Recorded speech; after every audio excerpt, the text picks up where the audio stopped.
Okay, I have two items for all of you at the top.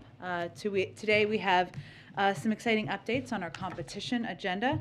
First, we have progress on our administration's effort to lower the price of internet for millions of Americans. I bet you there are people who once lived in apartments, or still do, in this room who will love this if you haven't already seen it. Today, the FCC announced important steps to increase competition in the market for high-speed internet, which President Biden requested in his executive order on competition. As some of you may know, the landlord, if you live in an apartment, sometimes requires you to purchase internet service from one source. And today the FCC voted on a bipartisan unanimous basis to crack down on exclusivity agreements between landlords and internet providers, known as sweetheart deals, which lock tenants in apartments and office buildings into just one option for internet. That might be good for the landlord and for the internet service provider, but bad for tenants, bad for the American people, bad for people living in apartment buildings who may have to pay more and accept lower quality service. More than a third of Americans live in apartments and condos, and many businesses operate in multi-tenant buildings like office buildings or malls. So this is a sweeping problem the FCC is starting to fix today. And second, a competition update that is relevant for our national security. Today, the Department of Defense released a new report required by the President's competition executive order, explaining that new actions to promote competition in defense contracting. This report details that since the 1990s, the number of aerospace and defense prime contractors has shrunk from 51 to just 5. That consolidation means taxpayers have to pay more for defense services, and it threatens our national security. Strengthened merger oversight is one of the 5 actions the Defense Department is taking to address the problem. We've already seen concrete progress on that front this week. On Sunday, the FTC successfully blocked Lockheed Martin's $4 billion attempt to acquire Aerojet, a proposed mega merger of major defense suppliers. The FTC had filed a lawsuit explaining that the merger would jack up the price the U.S. government has to pay while delivering lower quality and less innovation. Also wanted to note, last item from me at the top, is we're thrilled the Senate did its job today and confirmed the renowned clinical trialist Dr. Robert Califf once again to the job of FDA Commissioner, and once again on a bipartisan basis. He brings to this critical post a lifetime of knowledge and the institutional experience that will ensure he hits the ground running and is guided by the science on critical missions facing the FDA. From continuing to lead the fight against COVID-19 to combating the opioid crisis to ensuring the safety of our nation's food supply. Josh, why don't you kick us off? Thanks, Jen. 2 things on Ukraine. Yes. First, markets have obviously already been reacting to that situation. Gasoline prices are up 20 cents a gallon over the last 30 days on average.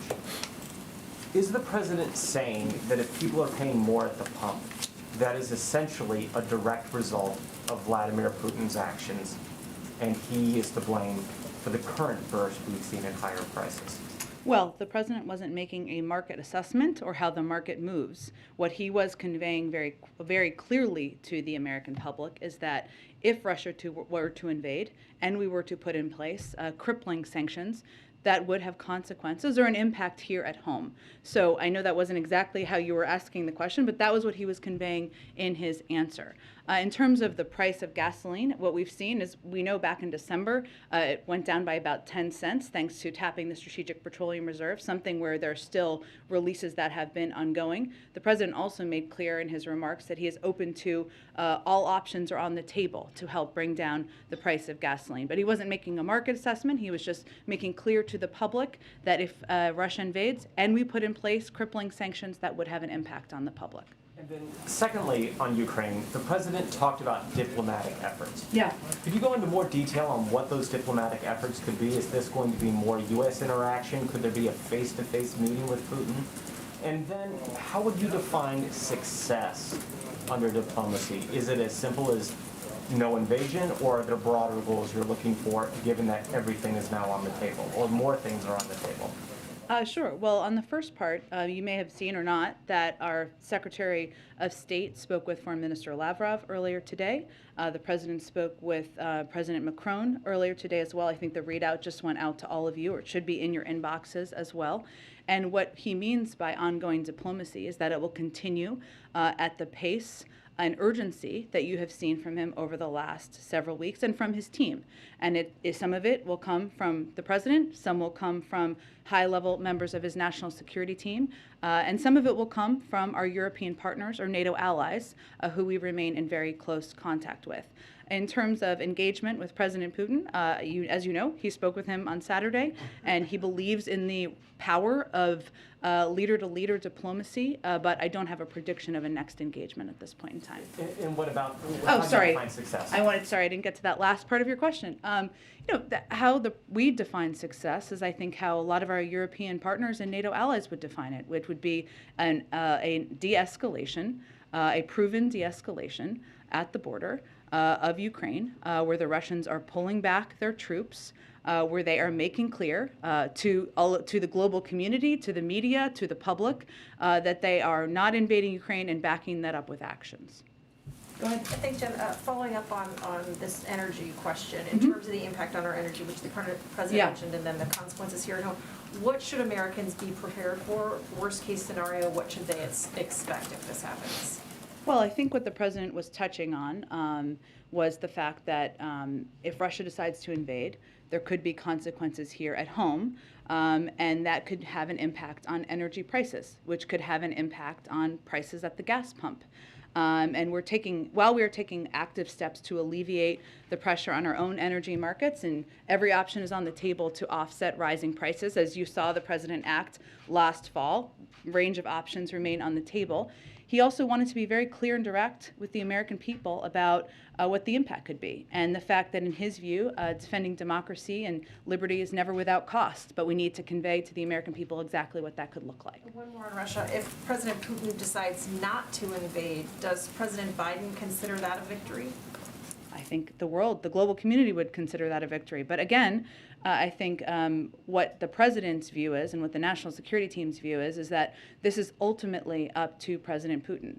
And every step we've taken up to date over the last weeks and even months to coordinate with our NATO allies, to stay in close touch with leaders in Congress and members about what our plans are, to put together a crippling sanctions package. What we are doing is we're presenting the choice to President Putin. He ultimately is going to decide which path he chooses.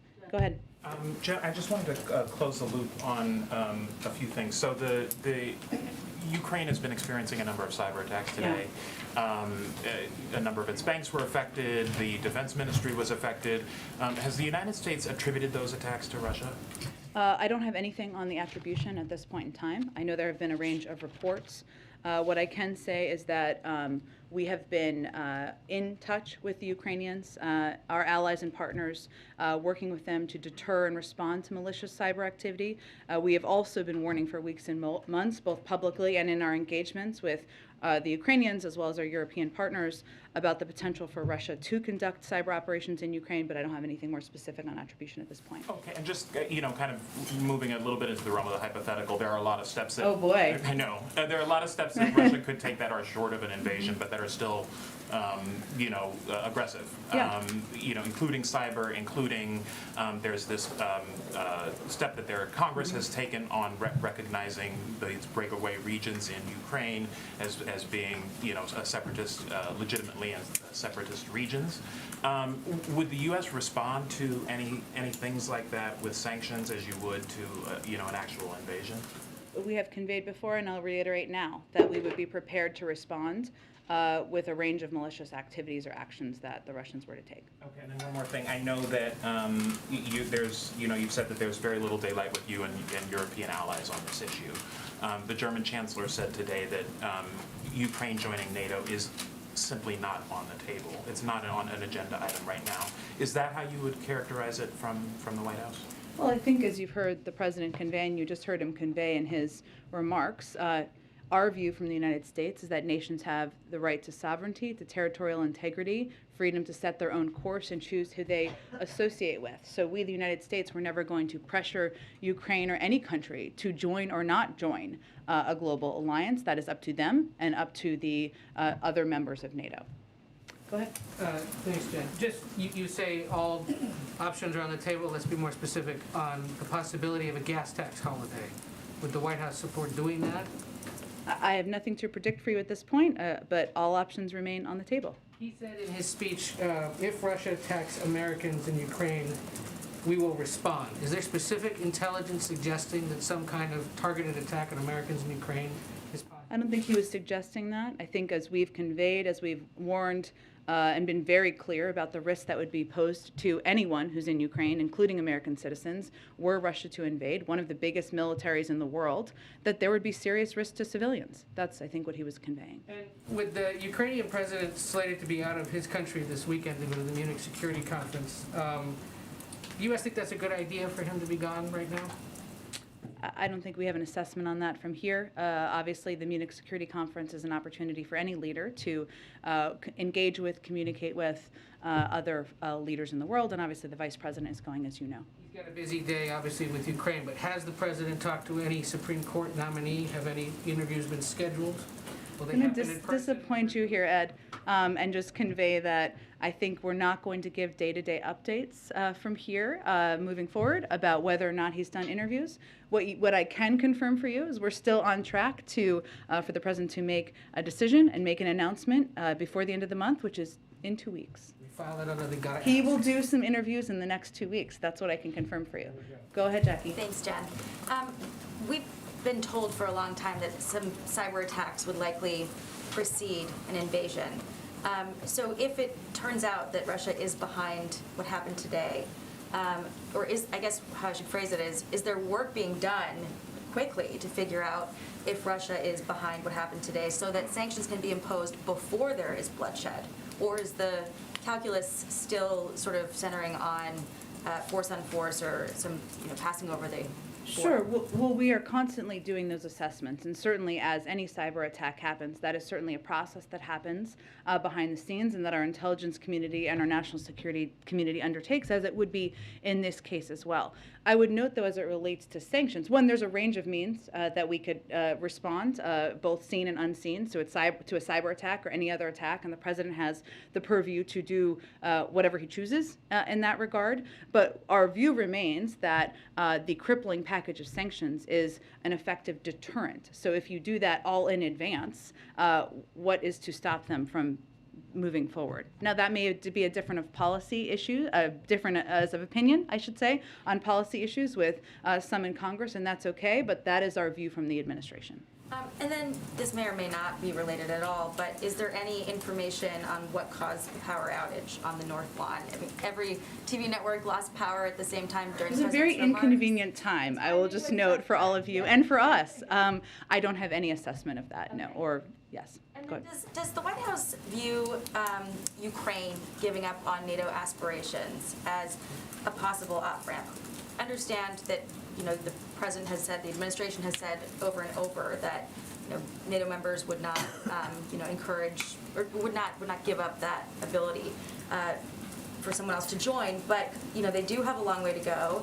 And now that there's, all of this concern that if there was a member, if they did become members, it could potentially trigger Article 5.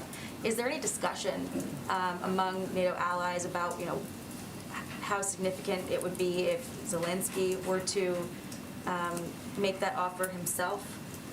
Well, we have not raised that from the United States. And again, I would reiterate what I said a little bit earlier, which is that our position is that we are not going to pressure Ukraine or any country to join or not join an alliance, that it is nations have the right to sovereignty and territorial integrity, and that's a choice for them to make. And then why is the administration encouraging Americans who are or fleeing through Poland to bring proof of COVID-19 vaccination? As I understand it, Poland does not require that. So is there going to be a shift in messaging for Americans who are trying to get out through Poland? I would check with the State Department on that. I'm happy to follow up for you on your behalf as well. Go ahead, Kristen. Thank you so much, Jen.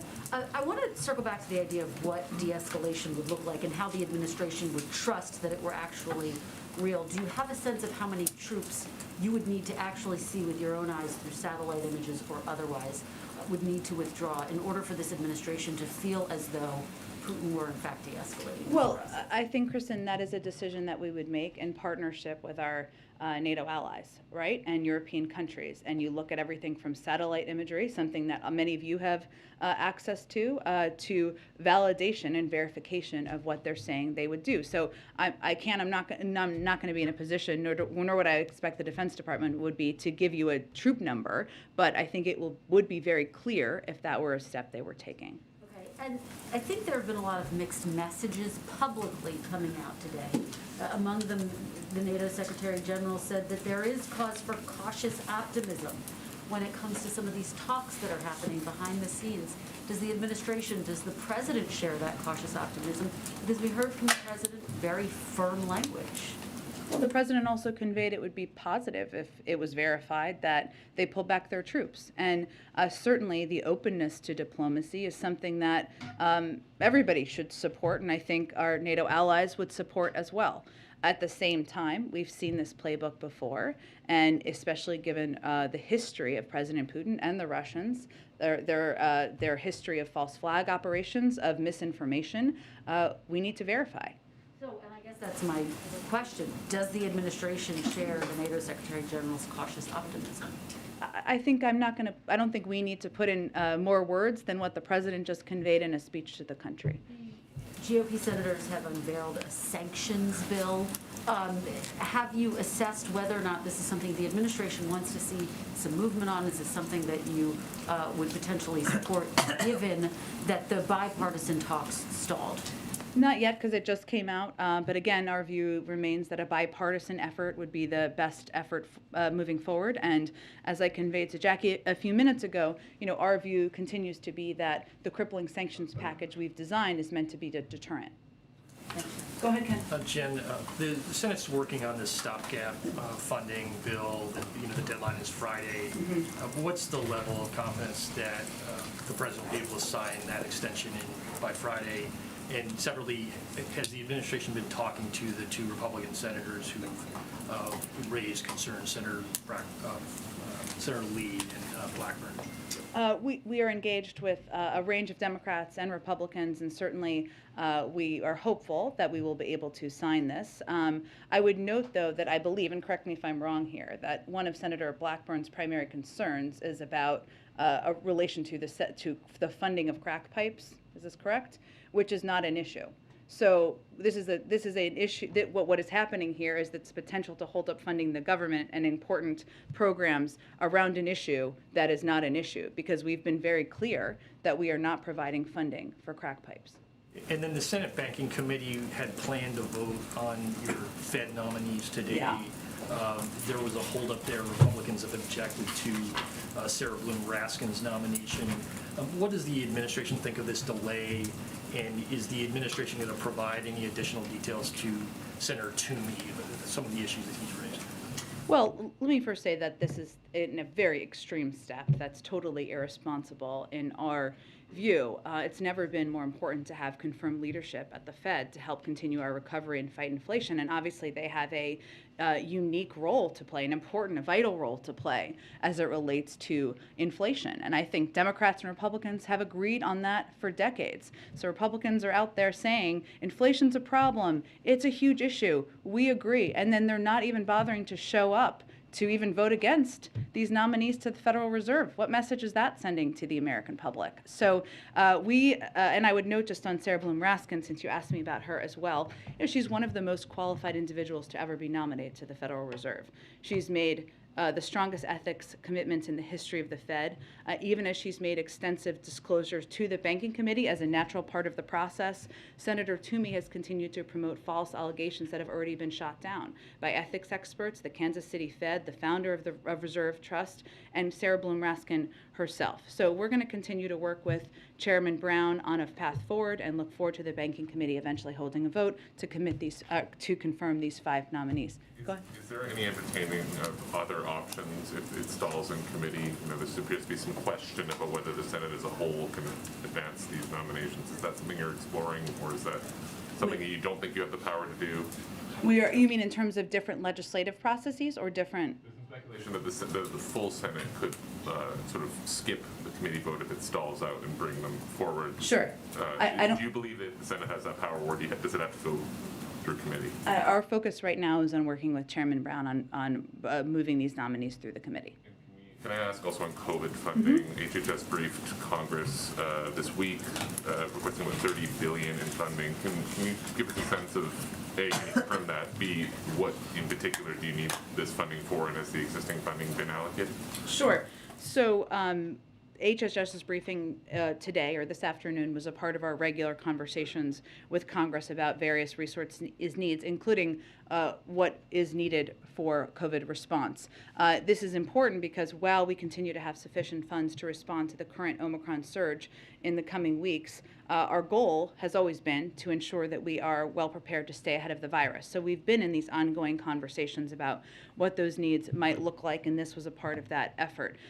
In terms of funds that have been allocated or spent, more than 90%, so available rescue plan funds, which is where the funding has come from to date, have been obligated or allocated. 90% of that has been for purchases of vaccines and therapeutics, vaccine distribution efforts that have gotten shots and arms testing, including for schools and at other high-need locations. Resources from the rescue plan and prior COVID response bills have enabled us to respond forcefully to the Delta and Omicron surges. And what we're trying to do now is stay ahead and stay in contact with Congress about what those needs might look like. Secretary Blinken said yesterday that the U.S. is not on pace right now to meet the president's goal, the WHO goal of vaccinating 70% of the world by later this year. Is any of this funding aimed at jumpstarting global vaccination efforts? And can you talk a little bit about why you're not on pace? Is it, for instance, a supply problem, or is it a problem with what Secretary Blinken called last mile type stuff, getting shots in arms, to borrow the language of the college? That is an undervalued part of it, I should say. So thank you for raising that part of it. So right now we've shipped over around 440 million doses and are continuing to aggressively share around 10 million doses a week to the world, free of charge. We're the first country to buy doses for the sole purpose of sharing them with the world. We also bought, as you know, 1 billion doses. And Secretary Blinken, I think, made those comments in part because he wants to rally the world to do more. But a big part of our effort right now, and where we have seen challenge, is turning vaccines into vaccination, which means working closely with our partners on the ground and dealing with hyper-local issues countries may be facing to increase vaccination. And this is a big part of the focus of Ambassador Power and USAID's Global Vaccination Initiative. But part of it is that shots in arms component. Have countries started deferring their U.S. donations because the capacity is the problem more than the supply? There have been moments, yes, where countries are not able to receive the doses that we're able to provide. Go ahead. Thank you. Creating a gas tax holiday takes legislation. Yeah. And I'm wondering, what are other things that the president can do on his own to mitigate a gas price hike because of Ukrainian conflict? What else can he do by himself? And in terms of releasing oil from the SPR, have you made a determination of how much cost rise that would offset? In other words, what good does it do? Yeah. Sure. That's a good question, and those are assessments that our economic team is constantly, of course, making. We did see even the anticipation of the release back in December helped lower the price by about 10 cents, but those assessments are constantly being made. In terms of without a decision being made, which I know you're not asking, but just to be clear, there are steps the president has taken in the past, obviously tapping the Strategic Petroleum Reserve. He has also we have engaged with oil-producing countries around the world. That's something we will continue to do because clearly we need to ensure that the supply out in the global market is meeting the demand. And obviously, Encouraging other countries to produce more. correct, yes, and that's been a part of our effort, even as we anticipate what impact there could be from an invasion. So, as you know, there's obviously a difference between natural gas shortages and the impact on home heating, which is largely a regional issue, but we have been still, in Europe, but we've been still working with partners on that as well, but also on the supply of gas out in the market. Oil, I should say, for gas. So go ahead. The president said that an invasion remains distinctly possible. Yeah. Some senior administration officials said a couple days ago that as soon as this week. Is that still the timeline, or has anything shifted based on the kind of mixed messages of the last couple days? We don't have a new assessment. As I think you heard the president say, there's a distinct possibility, but we don't have a new assessment of a decision being made either. And then I know there've been internal discussions about giving a speech like the one the president Yeah. gave today for some time. Why today? And then the intent behind it. Obviously, it seemed to be looking to hit on multiple audiences to deliver specific messages to them. So why today, and why that range of messages? You know, Phil, I mean, you all have been covering this very closely, the potential of an invasion, our diplomatic engagements, and there's no question the American people have been consuming what you have been reporting. But I think we felt, and the president felt, it was important to be very clear and direct with the American people about what the impact could be on them, what the consequences would be, what our values are, and why it is important to stand by not just the territorial integrity and sovereignty of a country, but also stand among our allies and partners around the world. So it was very important to him to lay out very clearly what's the steps we've taken, the actions we're prepared to take, what's at stake for the United States and the world, and how this will impact us here at home. In terms of why today, it wasn't based on, obviously, as you saw, a desire to put out new policy or based on something new internally. It was just the president's interest in feeling it was time to speak directly to the American people about all of those issues. And then just last one, on the first point that you made there, is there concern either by the president or inside the White House that perhaps the understanding or support for kind of traditional Western alliances that have been a pillar of the last 80 years is waning or doesn't exist to the degree that it used to? I think, Phil, Inside the country.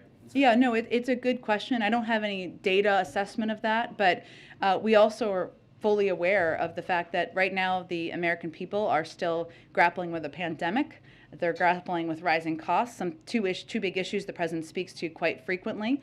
And it was important to him to be able to lay out clearly for them what this potential conflict, potential invasion in a place that may feel far away and how could impact them, how that could impact them, and his engagement. Go ahead.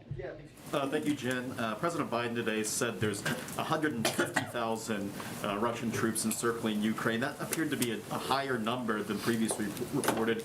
I think 130,000 is how most recently we've seen it characterized. So is the president confirming an actual escalation of Russian troops, or why did he present a new number there? Well, I think over the last dozen days or so, we've seen a dramatic acceleration and buildup of troops. And so the president said in his remarks very carefully, it's encircling Ukraine on the border and also in Belarus. And so I think he felt it was important to give an assessment of where things stand. Secondly, regarding a gas tax holiday, you said, quote, all options remain on the table. There is right now a bill from Senate Democrats that would institute a suspension of the gas tax for the rest of the year. Does the White House support that specific bill? We haven't made any decision about additional steps at this point in time. Go ahead. Thanks, Jen. Two questions. As you mentioned earlier, Vice President Harris is headed to the Munich Security Conference this week. Does the president plan to also send Secretary Blinken? And if so, would a last-minute addition suggest a different or perhaps reduced or more limited role for Vice President Harris at that conference? I don't think there's any plans to limit or reduce the vice president's role at the Munich Security Conference or at the global stage. On a global stage, she's going to give a speech while she's there, and she is a vital and important representative for the United States and our values and our intentions at this point in the world. But in terms of plans for Secretary Blinken to attend or not, I can check with the State Department and see. There are plenty of leaders to meet with, so more bandwidth. On a different note, the president continues to talk about his Build Back Better plan. He did so today, did a couple of events last week. What is the White House expectation at this point about the future of that plan? Is there any evidence of any sort of forward movement, forward progress, even on a pared back version of that? There doesn't seem to be a lot of optimism or action right now on Capitol Hill, but can you talk about what the White House expectation is for that and why the president continues to bring this up? Well, Well, the president continues to bring it up because as we talk about the impact of inflation, which most people experience in their daily lives as rising costs, one of the ways that we can address that is by passing legislation that will help lower costs for Americans, whether it's childcare or health care or the cost of prescription drugs. And we can do that and fully pay for it by making the tax system more fair. So what is encouraging to the president is that there is broad support for lowering costs for the American people in all of those categories and for making the tax system more fair. And we are continuing to work in lockstep and in partnership with a range of senators, and they're having their own discussions about moving these efforts forward. Go ahead. Thank you very much, Jen. One question on Asian Americans and one question on Ukraine. On Asian Americans, actually, the Team USA gold medal winner, Chloe Kim, revealed as an Asian American, according to AP, quote, "She was tormented online daily. She said she was consumed by the fear that her parents could be killed whenever she heard the news about another brutal assault on an Asian person," unquote. Actually, under President Biden's watch in 2021, the anti-Asian hate crimes increased by 339%. It seems we don't see much action taken by the White House, and even in a press briefing, the very last time you mentioned about Asian Americans was last May.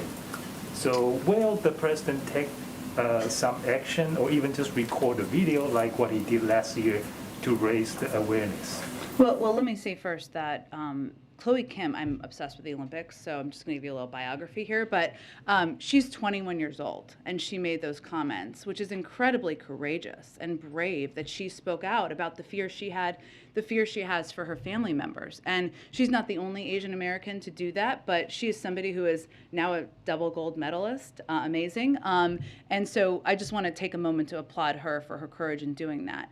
I will say that the president has put in place a task force. He has hired a senior level staffer to be a representative and be someone who can speak to these threats and these concerns and these fears felt by the Asian American community, because there's a number of steps we need to take and continue to take to address. And we've seen this rise, unfortunately, because of hate-filled rhetoric and language around the origins of the pandemic. And that is something that Asian Americans across the country have been feeling. So I can just reiterate for you that the president is absolutely committed to continuing to speak out, to crack down, to take steps, and again would thank Chloe Kim for her courage. Go ahead, Anna. Ukraine. I just have to keep going because we got to. On Ukraine, Jen, President Biden said that we should give diplomacy every chance to succeed. Secretary Blinken, after his call with Foreign Minister Lavrov, said that a window remains open to resolve this peacefully. On the timeline, how long does the president think that window should stay open if there's no invasion but also no pullback of Russian troops? Well, what's the alternative if we don't leave the window to diplomacy open? Right? I mean, our objective, obviously, as you heard the president say today, there is no threat the United States is posing to Russia, to the Russian people. There's no threat that Ukraine is posing to Russia. What we're working to do here is leave a forum for de-escalation and prevent a war. And so to us, the door to diplomacy should always be open, and we should always look for opportunities to de-escalate. Concerned this turns into like a frozen conflict, basically, where troops just stay on the border and there's no invasion but also no pullback? Well, again, there's going to have to be a continued dialogue and discussion, but Russia not invading Ukraine and not risking and impacting the lives of many, many people in that country, including potentially American citizens, would certainly be a step we would welcome. What Americans should prepare for, you mentioned the threat of cyber Yeah. attacks. The president mentioned that as well. And we know Homeland Security has previously mentioned they've seen an uptick in scanning on U.S. critical infrastructure and so on. Should Americans be prepared for a potential Russian cyber attack on critical U.S. infrastructure or other networks? Well, I would say even before we've been discussing the buildup of troops at the border, and even before we've been discussing the bellicose rhetoric, we have seen an uptick in cyber activity by malicious actors around the world, either those living in countries or the countries themselves. And so that is something, I don't have any new threat or new warning to pose today, but that is something we have certainly been amping and increasing our focus on as a threat that's emerging, but has been the case for the last several years. Can you take a question on Africa? Yeah, 1 second, go ahead, and then I'll go to you. Jen, just this hour, lawmakers put out a bipartisan statement warning President Putin. I know you've said from the podium that the White House doesn't need Congress to pass a sanctions package to implement your own sanctions package, but wouldn't it have sent a stronger message if there had been an agreement reached? What message do you think it sends to Putin that all we got out of Congress was a statement? I think President Putin knows very clearly, because he's heard it directly from President Biden's mouth, that if he invades Ukraine, that there will be crippling sanctions, and we don't need Congress to act in order to do that. And when will the president make a decision on any new energy policies to impact prices at the pump? Because even without an invasion, prices have risen beyond where they were before the emergency reserve release back in November. You're right, and the president is very focused on making sure we're doing everything we can to lower the cost for Americans in any way it hits them, whether it's prices at the pump or when you go buy a pound of meat or wherever it may be. So we're continuing to assess, and he's continuing to look at options. I don't have a prediction of any decision, though. Go ahead. I'll go to you after, Simon. Go ahead. Switching topics entirely, the Sure. president is headed later this week to Ohio. He said that he'd like to be out in communities with people frequently. How often would he like to be out there per week? What do you guys ramp Every up day? Well, but when he says that, Yeah. what is your anticipation? Is he looking to travel 2-3 days a week? And when would you expect that to ramp up? You know, I think you can expect that to increase around the State of the Union and after. I think we are constrained by a couple of things, including the CR funding, but also the fact that there is a whole lot going on in the world. Even though he can be president anywhere, he also has a responsibility to sometimes be in the White House, or oftentimes be in the White House. But he's looking forward to getting out there more in the coming weeks. Does he have anywhere specific that he hasn't been yet, or places that he hasn't been that he feels frequently enough that he'd really like to get back to? Good question. I would venture to guess that he has probably been nearly everywhere, given he ran for president a couple times and vice president. As president, I don't have any prediction of states or readout of states that he's looking forward to going to, but I'm sure he is looking forward to traveling around the country, blue states, red states, across the gamut. Go ahead. Africa, you said Oh, okay, Simon, I'll go to you. Go ahead, Simon. Okay, thank you. It's been 3 months, so if you can allow me to ask 2 questions. The president spoke with Prime Minister Abiy Ahmed of Ethiopia on January 10th. It's been almost a month now, more than a month since that call took place.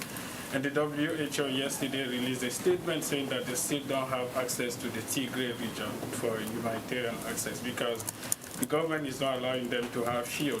So is the president still interested in anything else apart from Ukraine? Of course he is. The president has to be a global leader in the world, and he is responsible for not just what's happening around the world, but also what's happening domestically. Let me give you an update or a comment from here. We're hopeful that recent steps taken by the government of Ethiopia and other actors might open a path to resolving the conflict. Over the last month, the Prime Minister has taken steps to promote dialogue, release political prisoners, and enable expanded delivery of medical supplies in the Tigray region. We continue to have serious concerns about the humanitarian situation in Ethiopia, and we are focused on working with all parties to end the source of the suffering, the military conflict. Go ahead, Karen.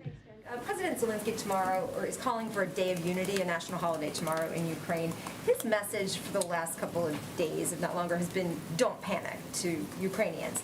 Does the administration have concerns that Zelensky and Ukrainian leaders have not adequately prepared the Ukrainian people for a Russian invasion? Well, I'm not going to speak to that. What I can speak to is what we feel our role and responsibility is, which is to provide a range of information about what we see at the border, what we see Russia preparing, and our assessment of what impact that could be. Every leader makes their own decisions. Do you have an update on the humanitarian assistance that the U.S. is talking with European allies, should that happen and the Ukrainian people need that? Sure. I know Secretary Blinken made an announcement, I believe it was yesterday, about additional assistance. Let me just see if I have any more details on it in here, and if not, I will get that to you shortly after the briefing. Karen, let me just see. Let's see here. Let me get you, I can get you, let's see, so we just announced, a sovereign loan guarantee to Ukraine of up to $1 billion to bolster Ukraine's economy amidst pressure resulting from Russia's military buildup. This builds on the $3 billion in sovereign loan guarantees we issued to Ukraine between 2014 and 2016. We've also committed more security assistance to Ukraine in the last year than at any point in history, $650 million. And we also announced we're launching a new partnership fund for a resilient Ukraine with our with our allies and partners to continue to expand on that. The last thing is the Export-Import Bank has made available $3 billion in support for projects in Ukraine, and the Development Finance Corporation has a current investment portfolio in Ukraine of approximately $800 million across more than a dozen projects. So we've obviously provided a range of assistance, which we will continue to build on. Go ahead. Jen, will Vice President Harris be meeting with President Zelensky when she's in Munich? I don't have anything on her planned meetings at this point in time. I expect we'll have more as we get a little bit closer, and I expect they'll do a preview call from her team as well. And then an Olympics question. Yeah. Does the administration have any reaction to the IOC's decision to allow Russian figure skater, and what's her name, Kamila Galila, to continue competing in the Olympics after her doping scandal? Well, I would point you to the statement made by the U.S. Olympic and Paralympic Committee, who opposed the decision made in Beijing, saying it, quote, appears to be another chapter in the systemic and pervasive disregard for clean sport by Russia. But these were independent decisions made by the U.S. Anti-Doping Agency and Court of Arbitration for Sport. We don't have any additional comment from here. I would point you again to the U.S. Olympic Committee. Go ahead. Yeah, so the U.S. Energy Information Administration shows data that Russian oil being imported in the U.S. has been increasing over the past year. In May of 2021, it was the most on record. Now, the president said he wants to use all tools to keep gas prices down. Is he looking at temporary things to keep gas prices down should there be a Russian invasion? Or is there any consideration to reversing some of the policies and going back to increasing U.S. energy independence? I don't have anything to detail for you, in terms of what he is considering, but our overarching objective is to decrease the impact on American consumers and increase the impact on Russian leaders. Well, you talked about the boycott on the Republicans of the Fed nominees. Does the White House support allowing 4 of the 5 nominees to go through and then dealing with Sarah Raskin later? Again, we are working with Chairman Brown to move all 5 nominees forward. Go ahead, right there. Go ahead, yeah. Thanks, Jen. Do you have any update on maybe steps the White House is taking in the event that the trucker protesting in Canada heads to the U.S. and also especially to D.C. around the time of the State of the Union? Well, our Department of Homeland Security team has been assessing, and I gave an update last week that they also increased support, federal support around the Super Bowl when there were those reports. I would note the Super Bowl did move forward, and there was no halting of that, so that is a positive development as well. But we are constantly assessing any impacts or any security impacts, but I don't have anything to preview for you. Go ahead. Thanks, Jen. I wanted to ask, back to the Supreme Court, the President received a report with recommendations on how to reform the Supreme Court late last year. Has he at all reviewed the report yet and taken a position on it? It wasn't, I would just remind everyone, it wasn't recommendations. It was a broad assessment from across the gambit of scholars from all ends of the political spectrum who were looking at a range of historic issues as it relates to the court. The president has been reviewing that, but I don't have anything to read out for you on that front. The other thing I wanted to ask you was about voting rights. The president signed this expansive executive order a year ago on voting. I believe Susan Rice put out an update on it in September or October. Could you provide an update on what agencies are doing? We're going to start seeing elections as soon as next month. I believe that's in Texas, but other states are going to start to have them. Yes, I do have a lot on this, not in front of me. So in terms of what agencies are working on or what they've been working on and what they've basically been doing, so you have more detail in this than maybe others do, but all of the agencies were tasked with putting together their own plans to expand voting access, and they've been working on those plans. They're all at different points in the review process and how it will be implemented. But if you look at past examples where I think it was back in the 90s, where if you went to the DMV to renew your driver's license, they would offer you the opportunity to register to vote, you know, stuff like that. But let me see if we can get you something and anyone else who's interested after the briefing. Okay, we'll do one more and then we'll wrap it up. Go ahead. Thank you so much. One on China, one on Afghanistan. First of all, China's foreign ministry has been really critical of U.S. rhetoric on the Russia-Ukraine crisis, calling it hyping up the possibility of warfare, saying the U.S. is clamoring for bloc confrontation. What does the White House make of this rhetoric? Are you going to take any action against it, either through talk or other means? And what do you make of this closeness between Moscow and Beijing? Well, I would say that the meeting that they had a couple of weeks ago reflects an approach both countries have already taken for some time, which is to move closer together. We know, and we've said before, but China's not in a position to compensate Russia for their economic losses, and we have tools to deploy if we see foreign companies, including those in China, trying to backfill sanctions. You know, I would say our overarching view, though, is that if Russia chooses to move forward, it will cost China and how it's viewed in the eyes of Europe and the world. And that's something for them to assess. We are trying to prevent a war here. That is why we are putting information out and why we are engaging with the global community. How do you respond to Afghans who are critical of the executive order that proposes to split the frozen Afghan money? They say that, you know, they weren't involved in the 9/11 attacks, so why are they getting less of these funds that they're entitled to? Well, I would say that first, let me start with the fact that this is one step in the process. No funds can be transferred until the courts make a ruling. What the president was trying to do was enable certain U.S.-based assets belonging to Afghanistan's central bank to be used to benefit the Afghan people. Otherwise, it would have been held, right? And that money wouldn't have been going. And so that's why we saw it, and he took a proactive step to facilitate access to $3.5 billion of those assets for the benefit of the Afghan people and Afghanistan's future. More than, as you know, many U.S. victims of terrorism, including the relatives of victims who died in the September 11th terrorist attacks, have brought claims against the Taliban and are pursuing these assets in federal court. So more than $3.5 billion in assets are going to remain in the United States and are subject to the ongoing litigation. But what I think it's important for people to know and understand is he took this proactive step to sign the executive order in an effort to try to provide some of this funding to the Afghan people.